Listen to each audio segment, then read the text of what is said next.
I am proud to reintroduce our next men's national team head coach, Gregg Berhalter. Thank you, Cindy. Thank you, JT. Thank you, Matt. Mentioning the interview process, it certainly was a grueling process, but it gave me some insight into Matt and the process that he works with, and that was certainly intriguing. We're here to try to take this program to the next level, and to be aligned with good people, to be doing it with good people is the important thing. I'm confused. What's going on, everybody? Welcome in to episode 5 of Lobbing Scorchers. This is Ari Lilienwall. I got producer Noah here with me. Noah, say what's up to the people. Hola y bienvenidos a la podcast con Ari y Noah. I'm not exactly sure what you just said right there, but that was a good intro. I just, I hit him with the welcome to the podcast with Ari and Noah. Got you. Okay. My elementary school Spanish is going to really shine today. Great. Thanks for that. We got a bit of an emergency pod for you here today. I wasn't really planning on doing a pod covering this. I was thinking about it, but really was only going to do it if the logical opportunity arose, and it most certainly did. We're going to be jumping into some U.S. men's national team coverage tonight, folks. A lot went down in CONCACAF Nations League, and I couldn't not lay down my takes on it. I couldn't. It's what everyone's talking about, and I'm jumping in. I'm a little hesitant to dive into USMNT discourse. So getting involved in this whole scene wasn't particularly high on my agenda. I'm not really particularly popular in USMNT circles. I'm on their list of public enemies, and at some point on this show, we'll dive into that story and exactly why that is that I'm not popular with them. But for this show, we're gonna save that for a later date. We got to talk about the U.S. men's national team's match against Mexico in CONCACAF Nations League on Thursday night, because a lot of stuff happened, Noah. A lot of stuff happened. Tres Acero. A new one. I'll be honest. I really did not anticipate the degree to which this was all going to escalate. I was working the game for MLS. I was looking forward to it. It's U.S.-Mexico. It's always an exciting rivalry. But if you had told me the sequence of events that I was actually about to witness beforehand, I don't think I would have believed it.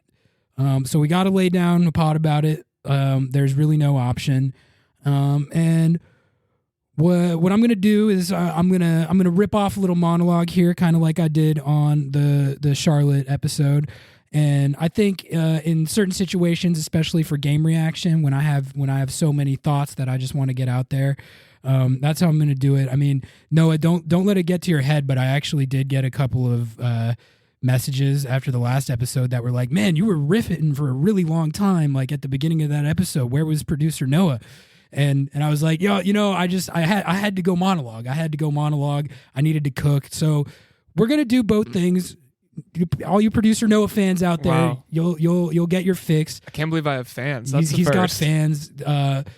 Sometimes I'm gonna just cook and monologue, and then Noah's gonna be co-hosting for some of the other times. We're gonna do both.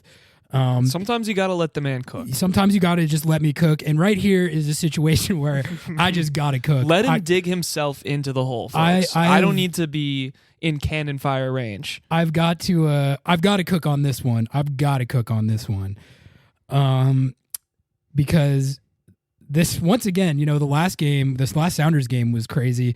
This was even crazier. Mm-hmm. So, I'm just gonna dive in and lay down my takes. All right, rip it. All right. We probably got some sort of foreshadowing on how crazy this game was going to be, because it actually all really popped off before the match even kicked off.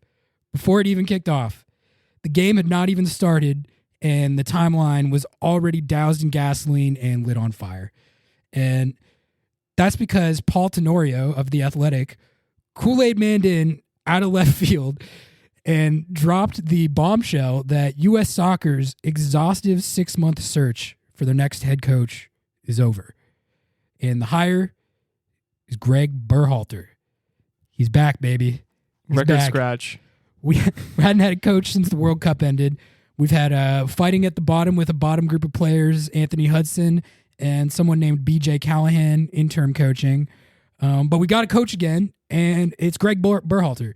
So that obviously threw the timeline into an absolute frenzy because, as you might be aware, Gregg Berhalter, he's a little bit like me. He's a bit of a polarizing figure among a certain segment of the USMNT fan base. You could say that again. Yeah. So they're not what I would describe as fans of Gregg Berhalter for their own variety of reasons. And we're gonna react to the Berhalter news later. But the timeline was already roiled in chaos, anarchy, and destruction, literally right as the match was kicking off. Amazing time by Paul in The Athletic. Shout out to Paul. He showed me around Chicago a few years ago when I was there for a Sounders game. Great guy. And apparently a guy with great comedic timing because Correct. The way The Athletic dropped that, just like literally as the game was just starting, was actually so funny. I get why they did it because it was like at a peak time when the interest would be the highest, but the comedic results were undeniable. We're definitely going to have to get him on the pod and ask him about that one. We are actually. That's a good shout. Paul, if you're listening to Lobbing Scorchers, we'd love to have you on. Hit the line. But honestly, we'll talk about Berhalter. We'll talk about all that. But if you thought that whole thing was dramatic, just wait until we talk about the game itself, because this was absolute debauchery from front to back on multiple fronts. There's so much to talk about with this game. I kind of can't believe we've once again been blessed with this content so early into this show's existence. Feels like they're just lobbing it all up for the plate for me, you know, like where to even start. Dinger after dinger. Dinger after dinger. All right, I guess I'll start here. This performance from Eltree was legitimately, and I say this without exaggeration, the single most embarrassing, pathetic, disgraceful joke of a performance I've ever seen in CONCACAF. And I just want everyone to understand how much that's saying when I say that. I've been watching CONCACAF Champions League and following it very closely for going on 10 years now. All right. The Sounders have been in it like 3 or 4 times. They won it in 2022, famously. So I watched every single one of those games. I work most of the games that the other MLS teams are playing in, and if I'm not working in them, especially as it gets deeper into the tournament, I'm pretty much always watching those because I'm so interested and invested in how they're going. So I've seen a lot of crazy stuff, is my point. And honestly, this match kind of reminded me of one of those crazy CCL games. Like that, those were the vibes. But, you know, I've seen it all. I've seen a lot of red cards. I've seen the dark arts at their finest. I've seen some of the most comically bad officiating known to man. I've seen MLS teams embarrass themselves. I've seen teams from multiple different countries embarrass themselves. I've never seen a more embarrassing performance than what Eltree put in on Thursday. Never. I'm dead serious when I say like it's number one. I'm dead serious. I'll start with the result, which was a result that I think we all enjoyed. 3-0 U.S. over Mexico. And it wasn't even that close. It really was not. This was a beatdown from minute 1 to minute 90. And it was fantastic to watch from that standpoint. I enjoyed that. And I'll start with just my first takeaway, which is similar to what I was already saying. But Eltree is terrible. They're terrible. Actively bad team. That outside of the CONCACAF implications, that was definitely one of the most embarrassing performances by either of these teams in the history of this rivalry. Before you even get to the subsequent temper tantrum and circus clown behavior from both their players and their fans, they were awful on the field. Like, are you kidding me? You're in the Nations League semifinals, And that's what you put on the field. Like, what are we even talking about? What are we doing? I have no clue what they came to Vegas to do, but it was not play a soccer game. It wasn't to compete. The degree to which they outright embarrassed themselves on that field was staggering. Christian Pulisic was cooking their center mids and their back line all night long. El Tri had Pulisic looking like prime Eden Hazard crossed with Kevin De Bruyne. They had nothing on him. Nothing. Tim Weah was cooking. He was eating on that right side all night long. Our center mids, Yunus Musa and Weston McKennie, were beating them like a drum out there. The CBs, Chris Richards and Miles Robinson, were eating their attackers for breakfast, lunch, and dinner. They had nothing in attack. El Tri got close to scoring one time in this game. Matt Turner stuffed the shot, and then they were offside anyway, so it wouldn't have even counted if their guy did finish it, which he didn't. This was just a good old-fashioned primetime beatdown in every sense of the word. They did not look like they belonged on the same field with the U.S., and that's not how I expected this game to go. It's not how these games usually go. Usually U.S.-Mexico is evenly played, competitive, hard-fought. They didn't come to play. They really did not come to play. Before this game, I knew that El Tri was going through it a little bit. I think everyone who follows CONCACAF knew that. But I thought of them as more mediocre and in transition than I thought of them as actively bad. They're actively bad. They're a terrible team. They have nothing. Before this game, I've always rooted against them for obvious reasons as a U.S. fan, but I respected them as competitors. I always felt like a game against them was always going to be a challenge. It was always going to be a hard fight. And after witnessing that game, they're literally like a joke to me. Not only are they no longer top dog in CONCACAF, they're deep, deep third. It's us and Canada fighting for the top spot, and they're third by a long shot. And any of their fans who want to argue that, like, I don't know what you have to stand on after that. I mean, God, that was so bad. The game was actually 0-0 for much of the first half, but the U.S. was clearly the better team the whole time.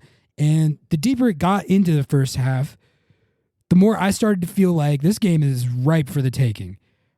And I knew El Tri was toasted in the 36th minute when Pulisic made a solo run where he absolutely torched his defender on the left side. He dribbled around Guillermo Ochoa and had a wide open net, and I thought it was for sure going to be a goal. It was a really great run by Pulisic, but he skied the shot. He didn't make it, but that was the moment where I was like, based on that chance and how just the rest of the game was going, this whole half is going like this, and this team has nothing on us. They have nothing. And Pulisic ends up getting 2 goals. Great performance by him. Pretty electric, honestly. Man of the match, for sure. Easy. But the reason they're a joke to me, El Tri, goes far beyond how bad they were on the field, which was awful, but, that's one thing. A lopsided result where you play really badly is one thing. Maybe you just had a bad game or whatever, but this is where we've got to get into where it really popped off. Because this game in the second half became an absolute beacon of chaos, anarchy, and destruction. Basically what happened was El Tri was getting their asses handed to them in the game. They weren't competing. I think they probably realized mid-game just how bad they actually are. And so they started throwing what can only be described as a full-on conniption fit and a temper tantrum as a collective. They started hacking the U.S. players. They were committing cynical fouls repeatedly and basically devolved into a full-on, unhinged, toddler-style meltdown from their players. It all came to a head in the 70th minute or so when one of their defenders, Cesar Montes, got big-boyed by Folarin Balogun, lost the ball, and instead of just conceding the possession that he just lost, like an adult, he literally just kicks the shit out of Balogun right in the leg. Dirty play, straight red, all day, every day. So he gets the straight red, and that basically incited the first of the 2 brawls that took place in this game. The U.S. players were upset about that challenge, rightfully, and a whole fracas took off. And this was not your run-of-the-mill soccer player fracas where they're all just yapping at each other and doing the hold me back thing. Like, this was a pretty real throwdown.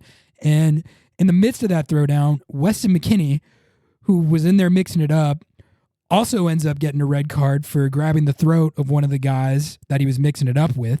So they both get thrown out of the game. That's probably where the most iconic moment of this match happened, I think. Weston was fired up. He was right in the middle of the mayhem, and he actually got half of his jersey totally ripped off.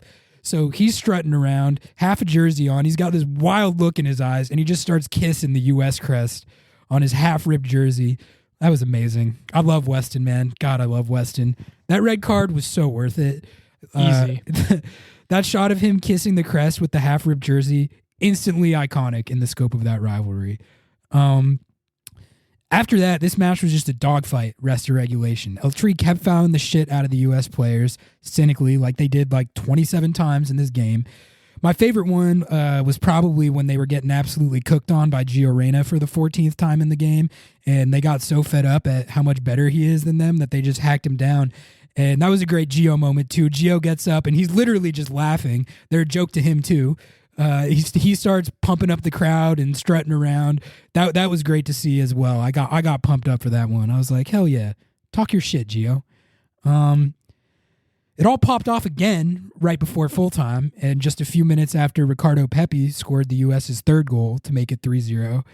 And that's when Eltree started acting like little crybabies again, and their guy, Arteaga, made a decision.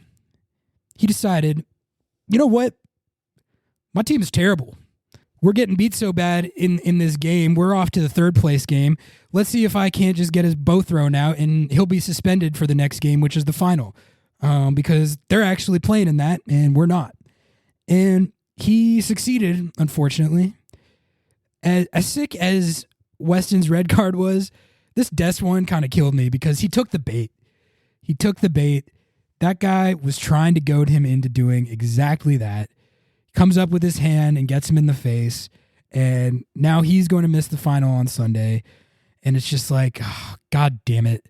It's one of our best players, and now he can't play because of a situation that could have been prevented, I think. At the same time, I don't really hold it against Dest. It's a crazy game, and I can only imagine what the environment was like on the field. So, and fired up after scoring or assisting. He had the in assist. The most beautiful way possible. It was a great assist. So it is what it is. He was cooking. He had such a good game, but we'll just have to rock without him for the next game. So the game ended 9-on-9, 4 ejections in total, 2 brawls, and a 3-0 win for the U.S. over Eltree. So that's what happened on the field. I know that was a lot. But to add another layer of ridiculousness to this whole situation, in the second half, when it was clear that their terrible embarrassment of a soccer team was getting boat raced off the field that they didn't even belong on because they're so bad at the sport, Mexico fans started doing their homophobic chant, which they've been in trouble for years. And they refuse to stop doing it. They've been told to stop a lot of times. Games have been delayed. They've been reprimanded in certain different ways, and they just won't stop. They won't stop. They love this homophobic chant. They can't get enough of it. A couple people noticed on the timeline, and I agree, that was like the loudest I've ever heard it. They were dishing it with passion. And it got to the point where the ref literally called the game halfway into stoppage time because they wouldn't stop. So he called the game. So, I mean, I got a few things to say about this. Nothing that in depth or other people haven't already pointed out probably. But first of all, I want to be careful not to generalize. It's not all Mexico fans that participate in this. I've seen and know a lot of their fans and journalists speak out against this. So I do want to note that and acknowledge that it's not their whole fan base, and there are people who do speak out against it. But I will say that the amount of people that were participating in that chant, in that game, and just in general, it seems like all their games remains pretty shockingly high. It's like pretty much every time they play, it feels like. It's so ridiculous that this is even a discussion that we're still having. This is not a hard issue to solve. It's really not. Their fans need to just retire that chant. It is that easy. Just retire it. Move on. Use one of your other chants. Come up with a new chant. But there's no debate about this. There's no counter argument. There's no other side. It's very simple. That chant needs to be out of the game, needs to be out of their chant rotation. Period. It's not even a good chant. It's not a good chant. It's not It's interesting. discriminatory. Yeah. It doesn't belong in the game. The counter arguments I've seen are pretty much twofold. Number one, some people try to argue that the meaning of the word isn't homophobic anymore. Its meaning has evolved and it doesn't really mean that. So it's all good. We should still be able to use it. No way. Terrible argument. You really if you argue that, you should not be arguing that. That is exactly what that word means. Everyone knows it. The people chanting it know it, and they just don't care. So just miss me with that one. It's a terrible argument. The other one, which is equally terrible, is that it's tradition. It's been a part of the chant rotation for so many years. We can't possibly give it up, I guess. We can't change it because it's giving up a part of their past or tradition, maybe. I mean, I really don't get that. Just change the tradition. Get rid of that tradition. You can establish new traditions that don't involve homophobia. Seems pretty easy. Seems like a good step forward too. Good step forward. I'm really not sure what I'm missing with that. But just because something is a tradition and has been around a long time, that doesn't mean that you can't just move on from the word in this situation if it's a discriminatory word, which it is objectively. So the fact that this is still going on is just so ridiculous and it's so embarrassing. They started doing it because they were so mad that they were getting beaten so badly in the game. And it seems like they were it got louder and they were almost reveling in the fact that they know they're not supposed to be doing it. And it's fuck you, we're going to do it anyway, which that just adds another layer to how pathetic and embarrassing it is. And it's just it's such a bad look for their team, their whole federation, and their fan base. I don't know how else to say it. It's absolutely ridiculous that we're still talking about this. I don't really know how to solve that other than FIFA and CONCACAF need to literally ban them from competitions and force them to forfeit matches until that chant is eliminated. They have to put their foot down on this. There's no end result of this situation that's acceptable other than that chant being outright eliminated from the game. So if that's the only way to reach that end, to bar them from competitions and forcing them to forfeit, then it's at the point where that's what they have to do. I really don't see any other way around that because short of that, it's pretty clear at this point that their fans aren't going to stop. So that embarrassing behavior from the fans just compounded what was already an embarrassing performance on the field. And the end result was legitimately the most embarrassing performance I've ever seen from a CONCACAF team in any competition. Like I said, I've been following CONCACAF closely for 10 years. I'm sure if you go back through the years past that, you might be able to think of some other candidates. But to me, this is the number one gold standard for a team embarrassing and disgracing themselves in every single conceivable capacity. So that's what happened. Next up, USMNT's got Canada on Sunday in the Nations League final. And, I fully expect that to actually be a good game. You know why? Because Canada's got a squad. Mm-hmm. Best player in CONCACAF. Oh, yeah, for sure. And they've got a pretty good all-around team. They finished top of the octagonal. Mm-hmm. They're actually here to compete. They're not a team that's full of petulant circus clowns. They're actually in Vegas to play the game. So I'm looking forward to that, even if it might not be as electric of content, but, it should be an actual good game against an actual squad. Anyway, like I said, I had my set of expectations for what we were all getting into going into that game, and that was just 102 miles per hour right on the paint from the Paul Tenorio report before the game all the way to the final whistle. Wild stuff, and I just had to get my takes on it. So yeah, Noah, first of all, what did you make of the game? I guess. Yeah. What was your take? Hit me. I'm hitting you with the takes. I got to start off with the chant stuff because I think that it was talked about a little bit online, but I think that it's time to have a deeper conversation about getting this type of, frankly, just bullshit out of the game. There are so many people that are queer and in sports nowadays and have always been, and especially in soccer, that not banning fans from matches, not sanctioning teams, not actually doing something to stop this meaningfully, it's a slap in the face to everything that supposedly, places like CONCACAF and places like FIFA stand for. So, it's not acceptable. It's stupid. And if you say, oh, this is a great tradition and we need to keep up this tradition, there's a lot of really shitty traditions that many people and many lanes have changed. That argument is just so crazy to me. So because any tradition, no matter what it is, you just are married to keeping it permanently. That's not how it works. Stuff you change and you adapt over time. Yeah. So what are we talking about with that? Yeah, it's really just, honestly, it's just disgusting. And to lose and to have that happen and to be throwing cups on the field and all of this behavior that seems to just kind of be normal at this point for El Tree fans. And I don't want to say it is not every El Tree fan. I saw a lot of outspoken El Tree fans online saying that they're tired of this too. So I don't have a solution. I'm glad that we're talking about it. Secondly, wow, that Mexico team sucks. I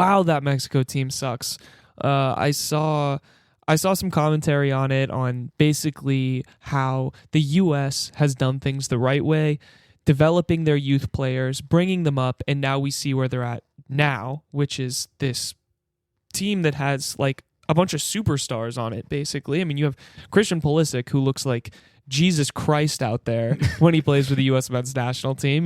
People were talking trash on him because of Chelsea's pretty terrible season. And then, Balogun's out there for the first time.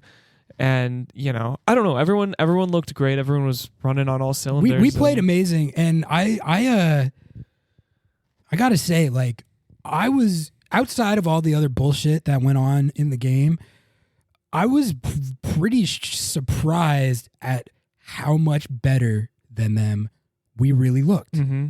It was a stark gulf in quality. Yeah. They were not touching us. No. And that is so out of the norm for a US-Mexico game. I can't remember a game where we beat their ass like that badly. There was really not a single second of that game where they looked like they even belonged on the field. Mm-hmm. And I'm not exaggerating. That was how big a beatdown that was. I think it was players who were super involved and invested in that rivalry, for one, so they were playing their hearts out. But two, genuinely, these players have developed a lot since World Cup, I think. I mean, they got time under their belt. They've kind of grown up in this system now. They're getting their footing. They know their goal. I don't know. I don't know what to say, but people are pointing to what we were going to talk about, Gregg Berhalter coming in. He developed a lot of these kids in this team. He might have done a good job. I don't know. I'm sorry to burst your bubble if you think he's absolutely Satan reincarnated, but since Christian Pulisic's Jesus, might as well have him be Satan. It's okay. Yep. So that's actually a perfect segue. Let's talk about this Berhalter stuff, because that was the big news before the game that was kind of hanging over the whole game the entire time that it was happening, which is that Berhalter is back. And there's a lot of divided opinion on that, let's say. You could say. I would say that the most vocal among the USMNT fan base are they're having the day. They're not having a good time. They, like you said, they think he's Satan reincarnate. So, you can imagine how they feel about it. Well, I mean, they're still mad that Jordan Morris got 4 World Cup minutes. So Right, exactly. So, I mean, I guess I'll just give my Berhalter take, which is that I think he's a pretty much like exactly bang average coach that had the team perform exactly up to expectations at the World Cup. And, you know, like if you gotta kind of judge it through 2 lenses, like the on-field performance and the results, and then like culture and vibes. And I think the on-field performance and results were like pretty much acceptable to actively good sometimes. Mexico hasn't beat us in 6 straight games. We won Gold Cup, Nations League, like his winning percentage is really high, so like statistically he's a good coach. Like I just don't really like when I see like the extent of the hatred and the vitriol, it just seems like way over the top for like when I watch the games and I'm not like looking through it through the lens of Twitter discourse. I'm like, yeah, the team looks pretty solid. Yeah. Like we're fine. We've got like a really undeniably good and talented young player pool. Like I was kind of reveling in it last night. Just like some of the skill that some of these guys have. Like seeing Gio cook like that, man. Like when he's cooking, he's really just it's a joy to watch him. He's one of those players where like you can't help but smile when he's on the ball because he's just that talented. Pulisic is still in his prime and was playing out of his mind in this game. Weston McKennie is one of my favorite soccer players of all time in any context. Like that last night was like the ultimate Weston McKennie. It was a canon moment. It really was. Like even before the red card, he was cooking in the game. He was just doing all the kind of dirty work and like ball progression stuff that like he's so talented at. And then the whole situation with the red card was just phenomenal entertainment. And like he was so pumped up. Like when he was kissing the crest, like you could see how like much it means to him. You know, and like that's just like so. It's like heartwarming to see. You know, like young players like that, like that's like a kind of growing up moment, even like as chaotic as the game was. And like, that's something like when I look at it, I give like the coach credit for that. Like the energy and the vibes that are within the group, a lot of that's one of the only things that you can really attribute to the coach. Like the result in a given game, the coach isn't out there playing like, you know, you can talk about tactics all you want, but at the end of the day, like that's mostly going to come down to the players. But like, it just seems like the vibes within the group are good. They all seem to like and respect Gregg. And so I guess that would be my other point is like, I put a lot of weight on what the players think about this. Like, I think that's important. Some people think that like the players should have no say or input on who the coach is at all and just play for whoever the federation puts in there. But like, I think if the players are all saying, which it seems like they're all pretty much saying, like, yeah, like we like Gregg. The vibes were great. We thought he put us in a good position to succeed at the Cup. Like we were all pretty bought in on that. Like we feel like we could benefit with him for another cycle. Then I'm like fine with it like that. And it seems like that was the consensus from mostly inside the locker room. Gregg said, I was on his presser today. He said that he acknowledges that there are some fences to mend with Gio Reyna specifically, which so that's one thing that is the most fair. That if you were going to critique it, like the whole blackmail scandal at the World Cup, which I still can't believe that was a thing, but like that clouded a lot of the good stuff that we did at the World Cup. You know, I honestly, I'm not going to lie, I kind of forgot about that for a minute.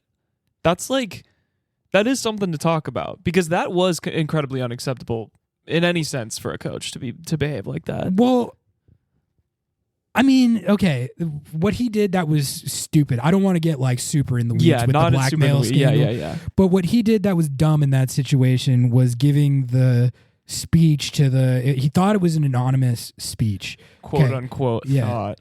so he thought that he thought everything he was saying was off record, and he told the story about how he almost sent Gio home from the World Cup, and that's when Gio's parents got pissed and started bringing up all kinds of stuff from Gregg's past to basically. I don't know, that whole situation was so ugly and ridiculous, and it was the triangle of the most annoying people fighting each other. It was just like so much drama, like that had nothing to do with like the sport really. Yeah. So I do think that was something that they needed to like think about when they were reevaluating Gregg. But when I look at it, I don't look at it as something that should like exclude him from contention, and they need to do the diligence on whether they still think that he's the right guy to lead the program. And if that's the conclusion that they came to, then that's the conclusion that they came to. And I'm definitely not gonna be all like pissed off about it. Like I would have been fine with the new coach because I think new blood, new ideas isn't a bad thing after a coach has already had one cycle. But it's just, I don't know, people just get way too bent out of shape about this stuff. It's like not that big a deal. Yeah. Do you think that U.S. men's national team fans would have been happy ever with any selection? Because I personally, I don't think they would have. That's the other thing is like you got to name like who would be better, and then that person has to be available. Then they have to like want and take the job. Yeah. So like this idea that it's like, what do you think is going to happen? Like if Gregg didn't get hired, we passed up on like Pep or someone like that for him? Yeah. Like no, like, so like if there was an obviously better candidate out there that either beat Gregg out or like I thought was better. Some people wanted Jesse Marsh, I think. Jesse Marsh, like I was down with that. Yeah. I was down with that. Like I think he's a good coach. And Jesse Marsh is like a good vibes guy. He's pretty 100%. good at that like culture and energy stuff. Which I think is even more relevant in a national team where you're not together a lot of the time. No, 100%. Like I have a whole take that I'll get into on another pod sometime, but just that like energy and vibes is like the most important part of coaching, I think. Like there's tactics and you got to know ball, obviously. Got to know ball. But like energy, vibes, like cultivating relationships, like team chemistry, that's stuff that I think like Schmetz is really good at. Man management and like just creating an environment where like players like can be themselves and they all like each other and they enjoy coming in and playing on the team. That's really like the true value of a coach, I think, is the vibes more than like being some kind of tactical genius. Because realistically, a lot of times tactics are it's down to like how much talent you have, how good your roster is, in this case, how good your player pool is. Like it's pretty simple sometimes. If you have the more talented player pool, your results are going to be better. And the coach's job to me is a lot to do with like culture and like the energy surrounding the team. And I give Berhalter like decently high marks for all that. Like I don't really know where. Even his tactics weren't bad, though. He had the best winning percentage of any U.S. men's national team coach ever. He won the Gold Cup and the Nations League. He took them out of the group stage.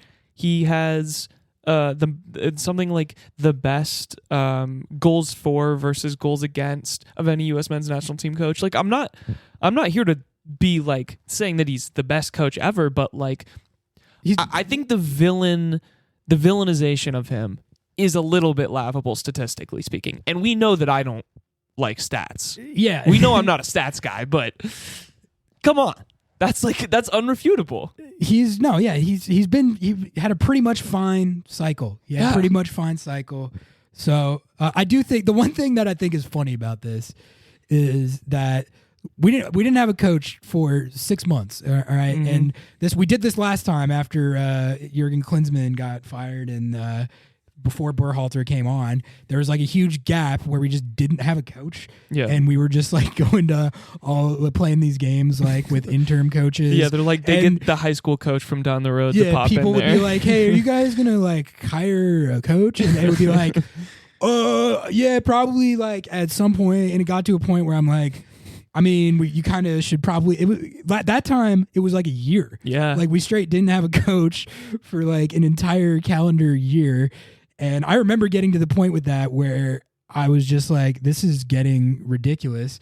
And then so this time they did the same thing. They waited 6 months.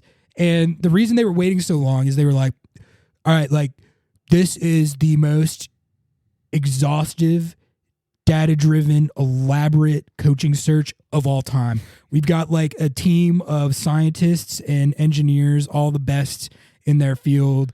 They're We've cooking in revived the lab. Albert Einstein. Einstein is going to help us find this coach. And that's why it's like taking some time, because the process is like so rigorous and so detailed and thorough that, you know, it's going to take a little while. And then they get to the end of this like super rigorous data-driven process, and the guy that they hire ends up being the same guy that just had the job. So it's like, why would you not just keep him on like from the beginning? I know there was a lot of like that drama around the World Cup that probably maybe that made that it was less tenable. probably the cool off. Like this is your reprimanding. But you know, like it just is funny like how much they touted the process to have it just lead back to the same guy they already had. Yeah. Like, I mean, I'm sure the Listen, process was rigorous. I'm just saying we could get into that. We could get into that like soccer consulting thing. It Yeah, sounds like a good grift, if you ask me. If the firm, they hired a firm to tell them to hire the same guy that they already hired. But We could do it. no, I mean, that's more of just like a funny thing. Like as far as like what I think of the actual hire, I just really like, I said, just don't really, the only way I would care that much about like who the coach is if it's someone like, you know, just outlandishly like out of left field and like provenly terrible in like multiple facets. Like Berhalter is not any of that. He's provenly fine to sometimes good, if anything. So like, I don't know, if you're like super bent out of shape about it, I guess I just don't really understand like why he elicits that reaction for a coach that has been pretty much statistically fine and seems to have the respect of all the players and cultivated some good culture and some good vibes. Like, seems fine to me. So anyway, I don't really know what else to say about that. They don't even have to qualify for the next World Cup. So like, what does it matter? Yeah. You know what I mean? We gotta progress at the next World Cup. Yeah. That's the thing. Like, I thought we played. But realistically, did you ever think that they were going to beat a team like that they lost to? They the lost Netherlands? they were never going to beat the Netherlands. No. That was never going to happen. Probably not. No. The only reason that I actually did think we had a chance in that game is because, as I understand it, their team is kind of like a young and up and coming type group, similar to ours. So my kind of hope, I guess, was that like maybe their relative inexperience. I know they have some guys that were very experienced, but like their relative inexperience, maybe that can like affect the game and give us more of a 50-50 look, even though they kind of outmatch us on talent. But then the actual game itself, you're right. Like, it's like they're just a much better team than us. It does, like, people get so hung up on the tactics for that Netherlands game and like who's starting and who doesn't. Like, they're just, folks, like, that game was never going to be a win. No, it would have been a miracle. They're a lot better than us. It's the same thing as the Belgium game in 2014. Yeah, that team, Belgium had 39 shots on goal. Like, you're really going to act aggrieved on like coaching and tactics that we didn't win that one? Like, you're going to blame Wando for that? We gave up 39 shots. Yeah. Like, so I don't know. Like, that's it's silly. It's echo chambers on Twitter who have gaslit themselves into believing that the U.S. men's national team is somehow like a top 10 like national team in the world. I don't even know if I don't know if they've gaslit themselves into thinking we're top 10. They've gaslit themselves into thinking like that Berhalter's coaching is what's preventing us from getting there. Yeah. From like getting to that level. And I don't know, like, I just don't really see that. I see a player pool that's very talented, but not, yet experienced and deep enough to like really truly hang with the big dogs on the world stage. But I also see a lot of signs that we're like getting there. That game last night, like that, God, we played so good. They looked like a team. The footy was ready to play. God, it was so good. Yeah. Like we talked too about when they signed Balogun. You were like, we now have a 9. Yeah.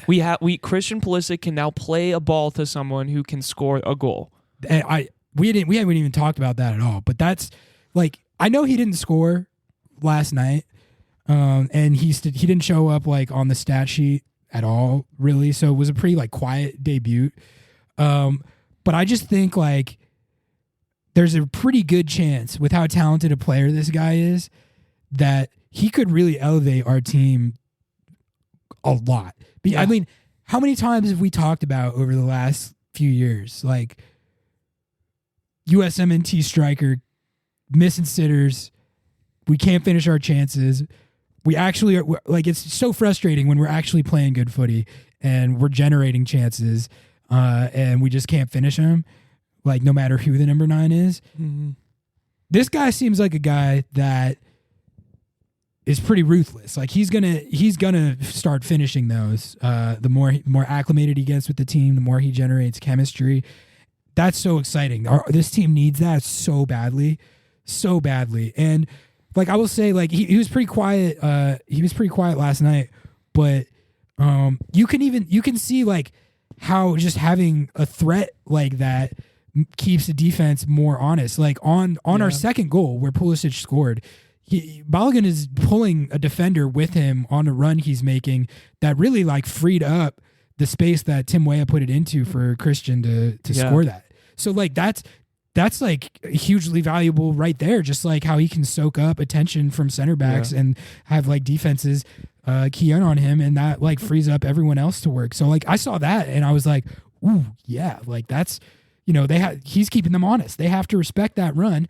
Whereas like a lot of our strikers, you probably don't even have to respect that run. Nope. Listen, I love Jordan Morris, but you don't need to like keep your eyes on him 1,000% of the time. Like they'll two-man Christian and be like, okay. Yeah, but it's more even about like just like psychologically in that situation, they were like, okay, like we have to track this guy. Like this is a problem. And so I don't know. That was just exciting to see, and it's just exciting to have him on the team. I'm really like, don't let anyone tell you that you shouldn't be hyped about that, because this guy, he looks like a really, really good player, and he's exactly what the team needs, like to a T, exactly what the team needs. It's too bad Gregg Berhalter's gonna ruin him. He's gonna ruin him. But I think too, it's also something that we've said on this podcast a million times. I think we should Lobbing Scorchers trademark it. It's about personnel. Sometimes it's about when you don't have people, like when they're out injured, just getting them back can change the game. Bringing someone new in who's a threat can change a lot more than a coach could ever change. 100%. So anyway, once again, thank you so much to everyone who's been tuning in to these episodes. Really appreciate it. Please just like, subscribe, rate 5 stars. If I could get some more reviews on Apple Pods, that would be sick. Write us some reviews. Write us some reviews and make them 5 stars. I got like 3 up there right now. I think one of them's mine. They're all from my homies and one's from Noah, so it's like, nah. Whoa, not a homie? Come on. Well, I mean, outside of the podcast Fair. Outside of the podcast homies. So that did sound funny. We're going to catch you for the next one. Yeah, follow us on Twitter. I'm at ARILIL. It's in the podcast description. It's in the podcast description, so you can find Noah's there too. I'm not even going to let him say it. Yeah, exactly. Thank you for tuning in to episode 5, and we'll catch you for episode 6. Until then, we out. Peace.